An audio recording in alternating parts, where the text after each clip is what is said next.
Like, it is kind of a big thing not to be breathing properly, right? It changes the amount of CO2 that is in the gas mix that you take in and that reaches the lungs. What this does is it changes the pH of the blood.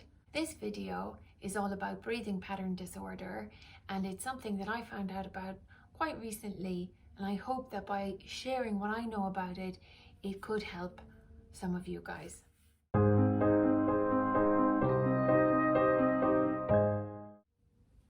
Why is it significant for us? Well, the impact of it is that it changes the amount of CO2 that is in the gas mix that you take in and that reaches the lungs. Now, as it's been explained to me by a physiotherapist, what this does is it changes the pH of the blood. So whatever range the blood is supposed to be at in terms of being acidic or basic, the breathing pattern disorder changes that. It then means that the blood is less able to give up oxygen. So there are molecules in the blood that contain oxygen, and because the pH has been changed, those molecules are less able to yield the oxygen that they should. Which sounds very interesting, doesn't it? I mean, it sounds like it could be an explanation for a lot of fatigue. NHS materials available here in the UK online also say that, interestingly, the effect of it can be to promote the release of adrenaline, which means that then the body is in a constant state of being on high alert. And I've done other videos where I've talked about the effect of the fight or flight system. When the fight or flight system is over engaged, in the case of like chronic illness or chronic pain, it's really unhelpful. So it's something that we need to try to avoid if we can. Breathing pattern disorder is known to be fairly common among people with back injuries, which can track, I think, because if you've got pain in your back area, think about it, if you've got pain in your lumbar spine, then that's going to affect your movement in the area under this cushion. Sorry, it's going to impact the movement down here, which, you know, is an area that should move gently when you breathe. Also, if you've developed, say for example, anxiety or depression as a result of being ill all the time, or as a result of being in pain all the time, then those conditions are also known to kick off breathing pattern disorder. Also, your rib cage, if you run your fingers down your side there, you can feel how the ribs come around like this in that kind of shape. Well, each one of those ribs attaches to your spine under your vertebrae.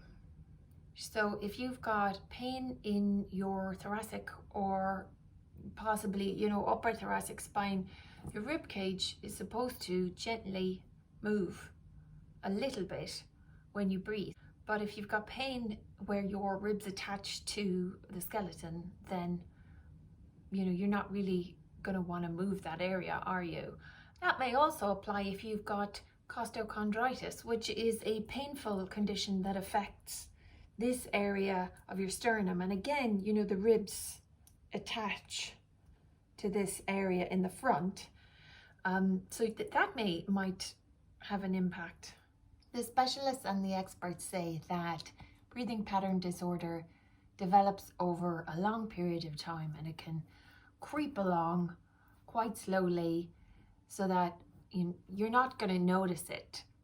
I mean, the whole point of breathing is really that it's unconscious. We can switch on control over our breath by going, hang on a minute, you know, breathe in, and we can sort of make ourselves, when we're doing exercises or if we're training, we can sort of make ourselves breathe a bit more slowly or a bit more quickly.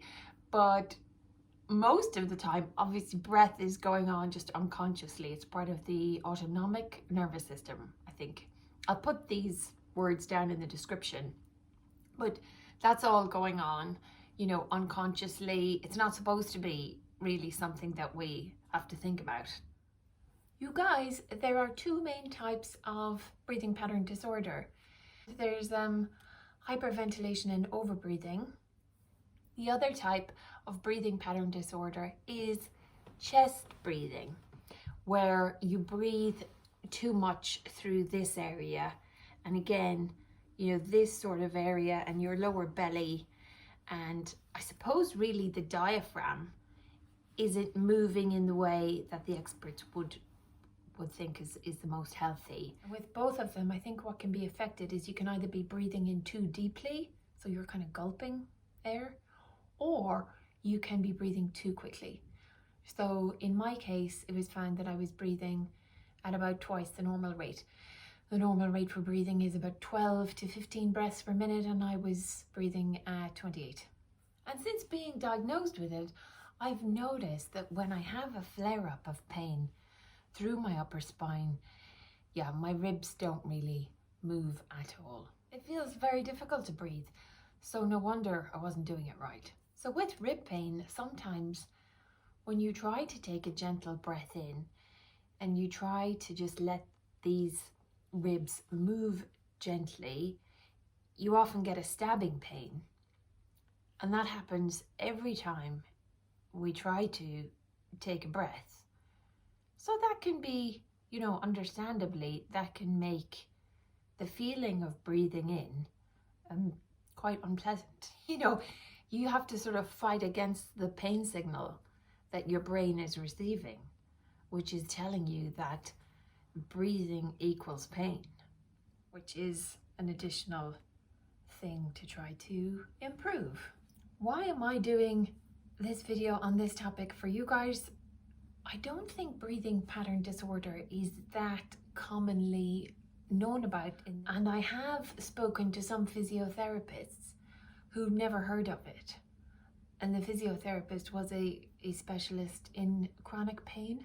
If it's something that you think might be affecting you, then you can bring some material, print something off the internet from a reputable source like Mayo Clinic or NHS, and bring it along to your doctor and ask for tests. This is my memory that I'm telling you about of how a physiotherapist explained it to me. So I might be slightly off in my explanation. This is not the explanation of a medical professional, but from what I can recall, that's how it was explained to me. The good news is that specialist respiratory physiotherapists, got that out, wow, not going to attempt that one again, they can help a lot, I think, with this breathing pattern disorder, and they seem to have some success with it. I think also, you can benefit from treatment with a respiratory physiotherapist. Why did I do that? Okay, with one of those people, after not too many appointments, because obviously one of the great concerns for us is the cost of ongoing treatment and how to fund it. I think it's possible, from what I understand, for improvements in this disorder to be made, after not too many appointments. In my case, what I've been given to do is breathing exercises. I think for us, if you have a repetitive condition, like my upper back pain is repetitive, so I think what we might find is that when our symptoms flare up, invariably, we will go through a period where our breathing is affected. It might be possible for us, hopefully, to then correct those repetitious changes in our breathing by remembering to do the breathing pattern exercises. I hope that makes sense. Finally, I'll just close with a thought. One of the things that doesn't seem to be recommended for treating people with breathing pattern disorder is any oxygen therapy. And I'm not sure what the reason is for this. Seems to me if people are in an acute phase where they're really feeling the effects of this disorder, that a small amount of breathing oxygen would help to alleviate the symptoms, even if it was temporary. You could try it for 2 weeks and see if it helps, and then that would give you more energy for the physiotherapy exercises, and it would possibly help to clear some brain fog. Just to be able to do all the things that we're supposed to do in order to manage our conditions. So maybe you're a medic and you know the answer to that, why oxygen therapy of some kind isn't recommended for you guys. I hope that this little video is helpful for you. If it has been, maybe subscribe to this channel and hopefully some of the future videos you too. If you can, go easy on yourself, take things gently, and I hope to see you on the next one.